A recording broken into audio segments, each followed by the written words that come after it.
नमस्कार विद्यार्थी मित्रांनो तसेच पालक, मी doctor Vishal Khadse, Leela Madhav medical guidance centre Nashik. विद्यार्थी मित्रांनो, तुम्ही जर आपल्या YouTube चॅनलला फर्स्ट टाइम व्हिडिओ बघत असाल तर चॅनलला सबस्क्राइब करून ठेवा, जेणेकरून जी काही महत्त्वपूर्ण अपडेट असेल ती तुमच्यापर्यंत पोहोचेल। आणि हां, तुम्हाला जर आमच्या फ्री WhatsApp ग्रुप मध्ये जर जॉइन व्हायचं असेल तर डिस्क्रिप्शन मध्ये लिंक दिलेली आहे, तिथे जाऊन सुद्धा तुम्ही जॉइन होऊ शकता। तसेच तुम्हाला जर पेड काउन्सिलिंग साठी जर जॉइन व्हायचं असेल 2024 च्या नीट मार्गदर्शनासाठी टोटल ऍप्लिकेशन फॉर्म भरण्यापासून ते ऍडमिशन होण्यापर्यंत सर्व प्रोसेस आमच्याकडून करून घ्यायची असेल, त्यामध्ये सुद्धा तुम्ही जॉइन होऊ शकता। कारण नीट रिझल्ट नंतर आमचे 4 ते 5 दिवसात सर्व ऍडमिशन हे टोटली फुल होतात। तर आज आपण महत्त्वाचा मुद्दा बघूया की काय काळजी घेतली पाहिजे नीट एक्झामला जाता वेळेस आणि सेंटरवर सुद्धा काय सर्व जी काय आहे ती काळजी काय घेतली पाहिजे ती आपण बघूया। बघा 5 तारखेला म्हणजे उद्याला सर्व इंडियामध्ये नीट एग्जाम होणार आहे, हे सर्वांनाच माहित आहे। आणि 25 ते 28 लाख विद्यार्थी हे परीक्षेला बसलेले आहे।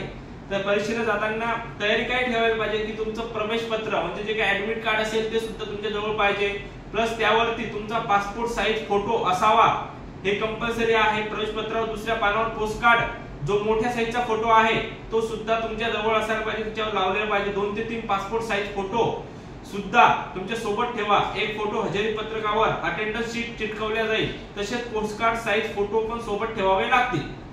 आणि जर एखाद्या वेळेस तुमचा फोटो समजा हरवला गेला का तुम्ही घरी विसरले तर काही घाबरून जाण्याची गरज नाही, कारण की सेंटरवर नीट सेंटरवर कॅमेरामॅन असतात, जे काही एमटीएचचे कॅमेरामॅन असतात ते तुम्हाला थोडी मदत करतात, फोटो वगैरे काढून देतात। जरी काही विसरला असाल, तुमचा फोटो घरी हरवला असेल किंवा जाता वेळेस सापडत नसेल, हरवला असेल, तिथे गेल्यानंतर घाबरून जाऊ नका। तिथे तुम्हाला फोटो तिथे जो आहे कॅमेरामॅन तो तुमची मदत नक्की करतो। तिथे जे आहे ते कॅमेरामॅन वगैरे असतात, किंवा मग तुम्हाला काही कळत नसेल तर जे तुमच्या एक्झामिनर सेंटरवर जे काय आहे त्यांच्याशी तुम्ही सुद्धा विचारू शकता काय केलं पाहिजे आणि कसं कोणत्या साइजचा फोटो आहे, काय पेन काय यूज करायला पाहिजे, सर्व गोष्टी ह्या तुम्ही त्यांच्याकडून घेऊ शकता। फोटो असेल सिग्नेचर असेल, प्लस तुमचा जो इन्व्हेलिगर असेल याच्यावरचा जो सेंटरवरचा तर त्यावरती सुद्धा तुमच्या आन्सर शीट वर असेल, तुमच्या ओएमआर शीट आन्सर की असेल, तुमचं ऍडमिट कार्ड असेल, तुमचा क्वेश्चन पेपर असेल, त्याच्यावर त्यांचे प्रॉपर त्यांचे सिग्नेचर झाल्या का त्या सिग्नेचर सुद्धा तुम्हाला चेक करावं लागेल। प्लस तुम्हाला स्वतः टी शर्ट साधे किंवा हातामध्ये ब्रासलेट नको, कानामध्ये काहीच नको, सर्व लेडीज साठी सूचना आहे त्या काही नको। जर काही तुम्ही घेऊन जात असाल तर तुम्हाला सर्व त्या सेंटरच्या बाहेर काढून ठेवल्या जातील, तुमचं काहीच ऐकलं जाणार नाही। प्लस तुम्हाला सुद्धा पेन सुद्धा नको, पेन सुद्धा तुम्हाला एनटे कडूनच सुद्धा तुम्हाला पेन हा मिळत असो। ह्या अशा काही सूचना आहेत, त्या सूचनांचं पालन करा, कारण की बऱ्याच विद्यार्थ्यांची वेळेवर धावपळ होते आणि वेळेवर जरी तुमची धावपळ झाली तर अगदी घाबरून जाऊ नका, कारण सर्व सूचनांचं पालन करा। जरी तुम्हाला काही त्याच्यात अडचण असेल तर एक्झामिनर असेल, सेंटरवर असतील, त्यांच्याशी तुम्ही कॉन्टॅक्ट करा, तुमचं प्रश्नाचा हल तिथे संपूर्ण होऊ शकतो। प्लस दुसरा मार्ग असा असतो विद्यार्थ्यांचा की तिथे गेल्यानंतर सर्व तुम्ही ब्लँक होऊन जाता, टोटल ब्लँक होता। का ब्लँक होता? कारण जेव्हा पेपर बघता तुम्ही एक्झामिनर जेव्हा तुम्ही पेपर बघता त्याला जर तुम्ही आधी फिजिक्स असते, नंतर केमिस्ट्री आणि नंतर बायोलॉजी असतो, तर फिजिक्स मध्ये जर हार्ड क्वेश्चन असतील जे तुमच्या डोक्याच्या बाहेरचे असतील तर तेच बघून तुम्ही घाबरून जाता, तुम्हाला घाम सुटायला लागतो की अचानक एवढे क्वेश्चन भारी। म्हणजे त्यामध्ये काय होते की तुम्ही जे काही क्वेश्चन पुढचे सॉल्व्ह करणार आहात, जे काही तुमच्या डोक्यात आहे ते सुद्धा तुम्ही ब्लँक होऊन जाता घाबरल्यामुळे।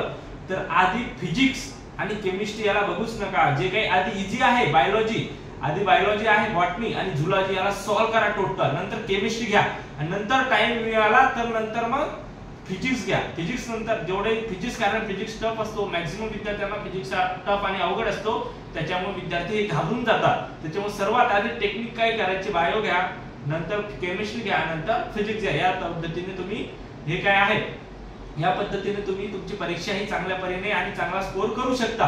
प्लस त्याच दिवशी रात्री संध्याकाळी किंवा दुसऱ्या दिवशी एक्झाम झाल्यानंतर बऱ्याच जे काही प्रायव्हेट इन्स्टिट्यूट असतील, क्लासेस असतील, त्यांची आन्सर की जाहीर होते। तर बऱ्याच विद्यार्थ्यांना त्यांची आन्सर की जरी जाहीर झाली तर त्यांना माहित होत नाही की आपले क्वेश्चन कसे काढायचे।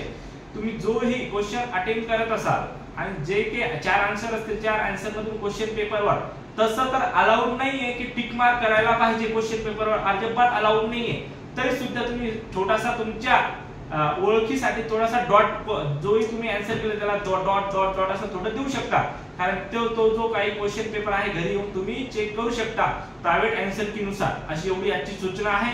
चला तर आज आपण इथे थांबूया. थँक्यू, धन्यवाद.